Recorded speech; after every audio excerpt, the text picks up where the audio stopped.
आता दाखवला त्याच्या बरोबर 10 फुटावर हा पाझर तलाव झाला आहे. हा बघा, हा पाझर तलाव झाला. पाझर तलाव रस्त्यावर पाझर तलाव म्हणजे आता लोकांचा पाण्याचा प्रश्न सुटणार.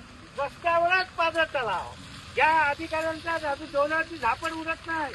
एवढे अपघात या खड्ड्यात झाले ते बोलायचं काम नाही. हे लोकांच्या जीवाशी खेळतायत. यांनी लोकांच्या जीवाशी खेळतायत.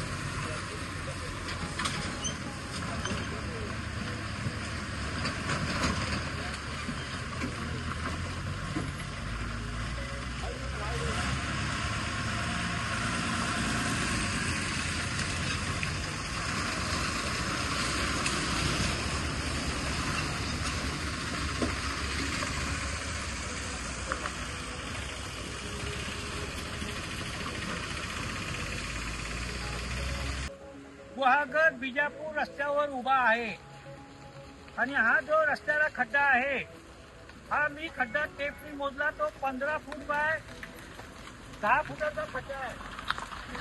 10 फुटाचा खड्डा आणि हा खोल किती आहे बघा. हा खोल आहे 5 इंच आणि असे चिपळूण पासून पाटणपर्यंत 1235 खड्डे आहेत. चिपळूण पासून पाटणपर्यंत 1235 खड्डे आहेत. हे बघा, इथे 15 फुटाचा खड्डा आहे, तिथं 10 फुटाचा खड्डा आहे, तिथं 5 फुटाचा खड्डा आहे. मध्ये रस्ता हा दिसत नाही. हा रस्ता दिसत नाही. एवढे या रस्त्याला खड्डे पडलेले आहेत. आपत्ती व्यवस्थापनामध्ये जे जवान होता काम करणारा तरुण तो या खड्ड्याच्या 2 व्हीलर मध्ये तिकडच्या मुंबई साईडच्या त्या खड्ड्याच्या 2 व्हीलर मध्ये जाऊन त्याचा अपघात होऊन तो जवान मेला. माझा प्रश्न आहे की हे अधिकारी अजून किती ठिकाणी किती लोकांचा बळी घेणार आहेत, किती लोकांचा जीव घेणार आहेत. पैसे मंजूर झाले सांगतात, काम करत नाहीत. म्हणजे किती लोकांचा जीव घेऊन त्या ठिकाणी वाट बघत बसणार आहेत.